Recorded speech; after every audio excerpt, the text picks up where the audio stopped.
سے پاک سماعت کرتے چلے.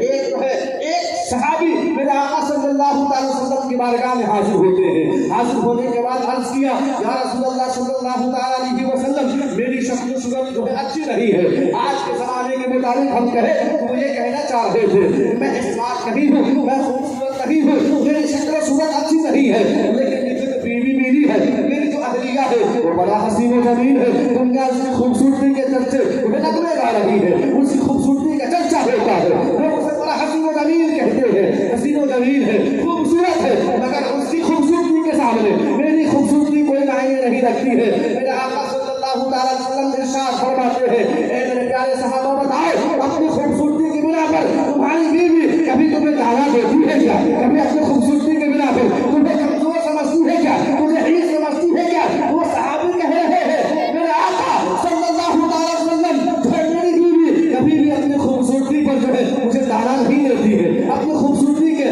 بخار نہیں کرتی ہے, بلکہ ہمیشہ میری فرمانبرداری کرتی ہے, ہمیشہ میری فرمانبرداری کرتی ہے. جو میں کہتا ہوں وہی کرتی ہے. تو میرے آقا صلی اللہ تعالی علیہ وسلم ارشاد فرماتے ہیں جا اپنے اہلیہ سے کہہ دے کہ وہ جنتی ہے, جا اپنی اہلیہ سے کہہ دے کہ وہ جنتی ہے.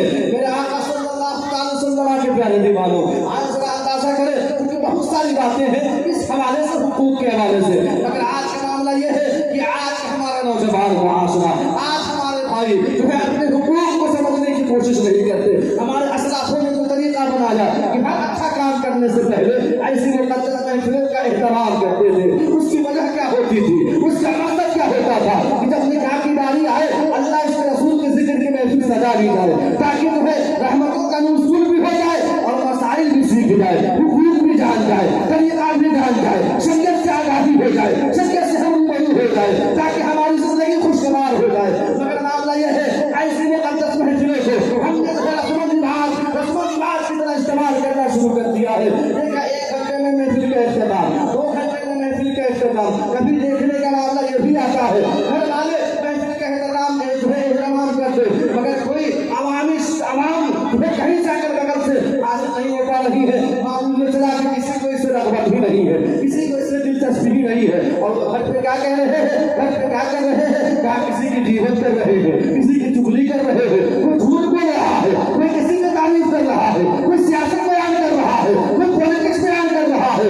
اسی حالات میں ہماری زندگی گزر رہی ہے. لیکن جب بندہ اللہ کے رسول کے ذکر کے محفل میں شامل ہوتا ہے جہاں وہ غیبت نہیں کر رہا ہے, چغلخوری نہیں کر رہا ہے, کسی کی برائی بیان نہیں کر رہا ہے, اور نہ ہی سیاست کی باتیں کر رہا ہے, بلکہ ذکر خدا سن رہا ہے, نبی کو درود پڑھ رہا ہے, اللہ کی حمد و ثنا بیان کر رہا ہے.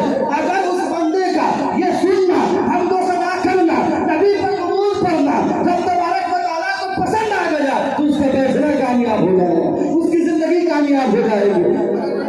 سمجھتے نہیں ہیں لوگ, سمجھ ہی نہیں رہے. خاص کر کے ہمارے نوجوان جو ہیں ہمارے معاشرے کے سماج کے, ان سے جو ہے مخاطب ہوں. میرے آقا صلی اللہ علیہ وسلم کے پیارے دیوانوں حالات اور بد سے بدتر ہونے والے ہیں. جیسے ہی جب سے انٹرنیٹ نے ہمارے لیے آسانی فراہم کی ہے تب سے ہمارے عقائد میں خرابی پیدا ہونی شروع ہو گئی. کیوں؟ اس کی وجہ یہ ہے کہ ناعلمی کی بنا پر ہم موبائل کھول رہے ہیں, اور موبائل کھول کر کے کوئی انجینئر کو سن رہا ہے, کوئی کسی رافضی کو سن رہا ہے, کوئی کسی شیعہ کو سن رہا ہے, کوئی جو ہے مولائیت کے نام پر جو ہے مولائیت کے نام پر چھپے ہوئے شیعہ اور رافضی کو سن رہا ہے, اپنے ایمان کو خراب کر رہا ہے, اپنے عقیدے کو خراب کر رہا ہے. اہل سنت والجماعت علماء کو سن نہیں رہا ہے. کیوں نہیں سن رہا ہے؟ اس لیے نہیں سن رہا ہے کہ اسے عقیدہ پتہ ہی نہیں ہے, اسے عقیدہ معلوم ہی نہیں ہے. اہل سنت والجماعت سے اس کی پہچان ہی نہیں ہے. پہچان کب ہوتی؟ پہچان اس وقت ہوتی کہ جب وہ جو ہے علماء کی صحبت میں رہتا,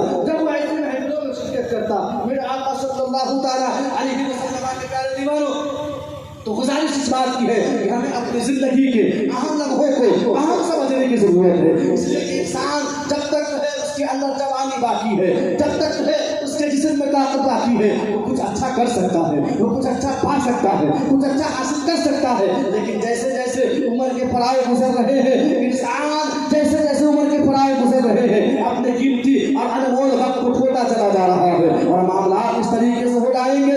ایک دن آئے گا کہ جب 4 لوگ اسے کاندھے پہ اٹھا کر لے جائیں گے, اسی توبہ کی مہلت نصیب نہ ہوگی, اس سے حقوق کا قرض بھی اس کے اوپر ہوگا. کبھی بیوی کا حقوق اس کے